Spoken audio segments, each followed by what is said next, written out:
Hey everybody, what is going on? It is your boy Izzo33, welcoming you back to the Anarchy Analysis Prediction Series. We're back once again for week 2 of the spring split here in the LEC. And we've got 15 games on that illustrious docket once again. But before we get into them games, as always, it's time to go over last weekend's results. Starting off, we got 11 out of 15, which is phenomenal because day 1 was crisp, clean, and perfection, as we got 5 out of 5. Day 2 was where we saw our first sets of drops, as Vitality losing to BDS, well, beating BDS actually, was our first loss, and then Heretics beating Rogue was our next. We then travel over to day 3 where we dropped the Giant X game as well as the Fnatic series. That rounded out pretty nicely for an opening weekend, and you know how much I absolutely adore opening weekend games because it's so random, as realistically the changes make it a little bit harder to predict. But week 2, we've got a baseline. We've got some results. Let's jump into our matchup of the week to start predicting the games coming up. Our matchup of the week is the last matchup of this weekend. It is going to be SK taking on Carmine Corp. Week 1, we saw these two teams doing relatively well for themselves. Carmine Corp picking up more wins in week 1 than they have all year long. And SK continuing to do SK things of looking very strong against middling of the pack teams, as well as doing fairly decent against higher up seeded teams from winter. This is the matchup of the week because I want to focus in on that top lane. I want to see why Irrelevant is being considered one of the best. I want to talk about it more than anything. If you saw my stream from the weekend, we went very in depth on why Rogue was struggling and what is causing their issues as a whole. I think watching SK play this weekend will kind of allow us to kind of break down Irrelevant strengths, and then the rest of his team, their no nonsense, go in on a dime attitude that is kind of giving them success. Now, Carmine Corp, on the other side of things, we need to look at them and break down what went wrong during winter and what they're doing better now here in spring. Because we broke down the first game they played in the LEC against MDK. That was our matchup of the week 1 last split. We are now going into this one with a matchup that could be considered a bit more even than the rest, and I like that as a whole because it makes this feel a whole lot better. So our matchup of the week is a even matchup where we're not kind of obligated to cover a team like we were last week. Yikes. But yeah. My prediction for this one is an SK win. I think there's quite a bit of a difference in that mid lane. Niski has been leading this SK lineup pretty well and has gotten them to a very strong position, whereas Seiken kind of has been a miss during this year, and I think that's a big statement. I also think that the bot lane of Carmine Corp has struggled as well.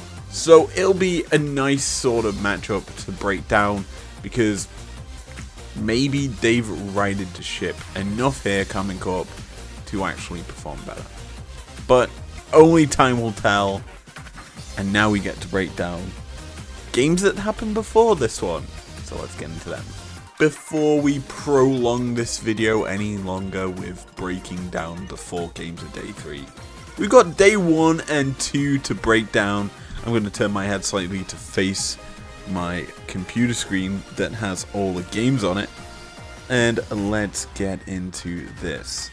Day 1, we kick it off with SK versus BDS. I have gone with SK. Fnatic GX, I have gone with Fnatic. G2 Team Heretics. G2 2019 versus... Actually, it's not even that anymore. Can you really call it the top side?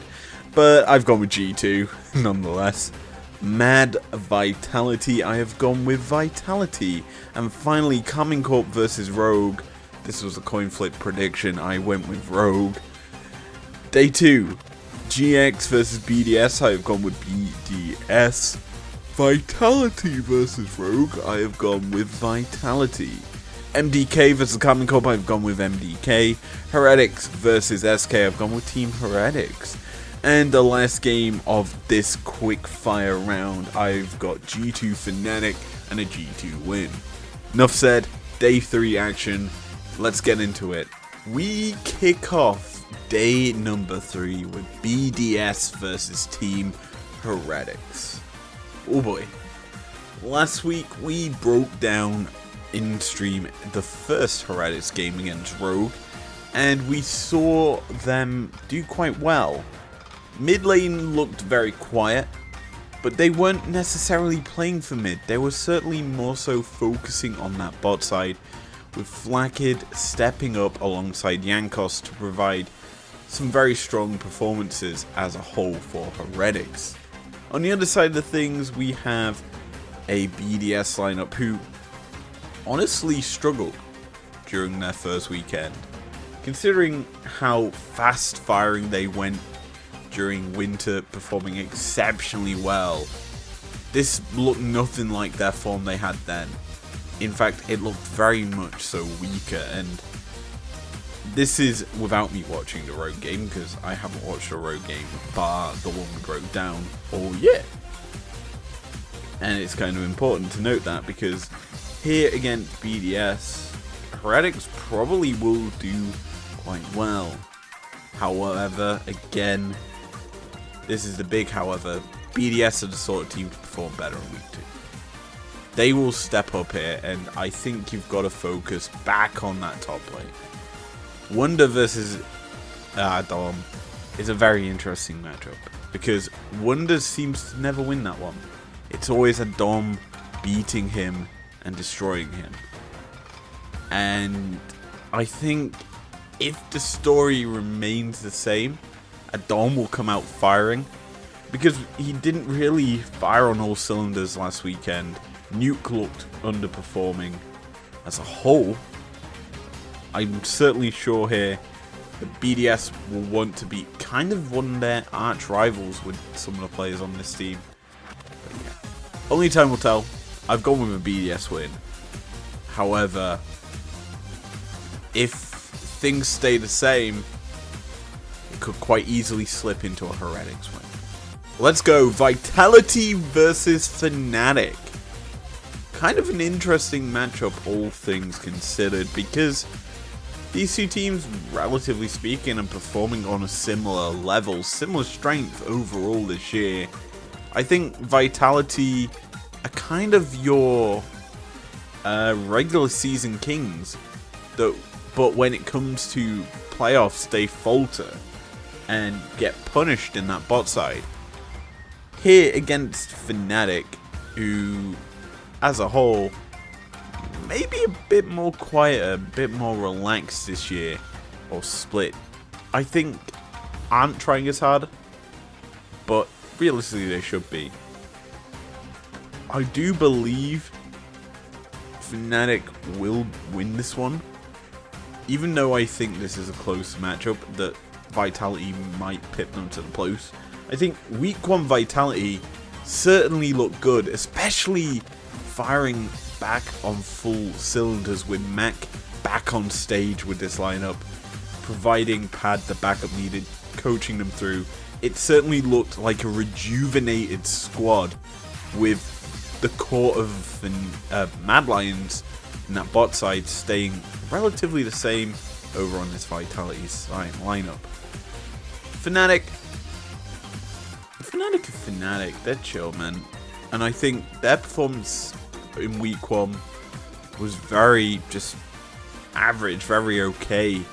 did well for themselves, and kind of it's why we have to praise them. In the certain areas they do well in. The jungle is one of them, and I think Razork kind of was robbed alongside Elioya for jungler, all-pro jungler of the winter split. It's kind of disappointing that it went to Yike, even though G2 dominated that split. It still was, there were better junglers out there. Anyway, my prediction is a Fnatic win, and I think it'll come down to the mid lane matchup, where it's probably going to be an outclass from the lineup that Fnatic have. I don't know. I think Humanoid will body. I have genuinely forgotten the mid lane for Vitality. Who is it? Don't know. I'm gonna look that up now as we go into our next prediction. I didn't need to look it up. It's VTO. But yeah, let's get into our next game. G2 Giant X. Do I need to really spend much time on saying G2 win? You could tell by now I'm predicting G2 to win every game this week and last week. The game against Carmine Cup was quite close until literally 3 minutes past 25 minutes. That one period there where Caps just clapped everyone and won. Simple as that. That is how that game went, and I think that is a bit of a diffy in the mid lane in this matchup. Giant X, their mid lane, quiet, not very strong in opening performances. Caps, a beast all year long. He's going for MVP, basically, if you couldn't tell by how well he's performing. It certainly feels like he will get it. And this matchup, telltale signs of if he deserves it or not, because he will absolutely dominate Jackies in that mid lane. And so yeah, that's why I've gone G2 win. And finally for this video, feels weird to end on a fourth game of the day. Rogue MDK. Koi versus the old Koi in Rogue, or Rogue versus their old form, I don't know. Who cares? We've got a team who, realistically speaking, are underperforming. Larson not looking very good, even though he's picking up kills. It's just that he's getting bodied as the games go on.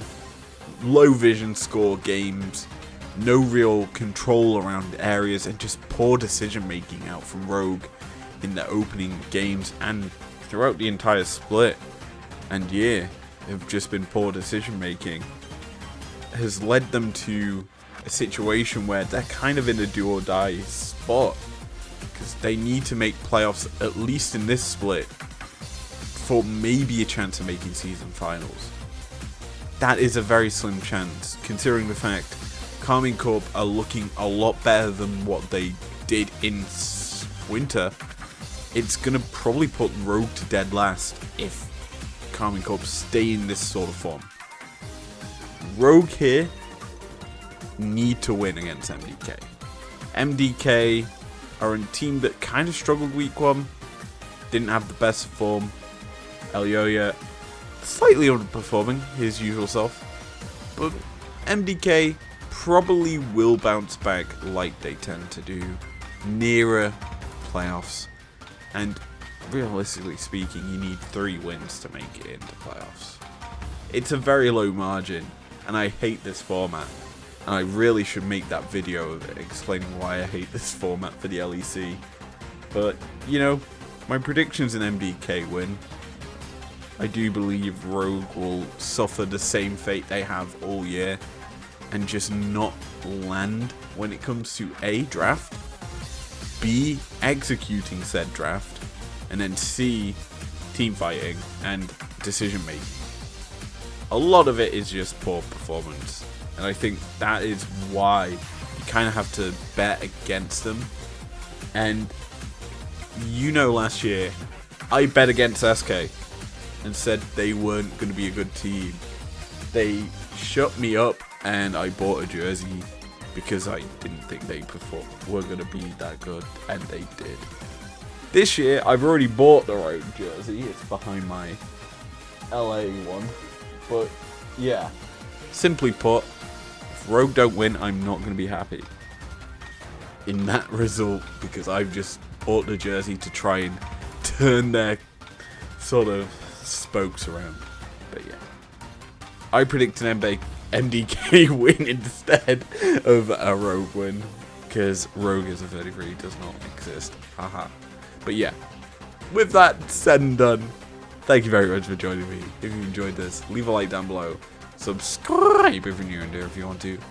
And I will see you on Tuesday yet again for the breakdown stream.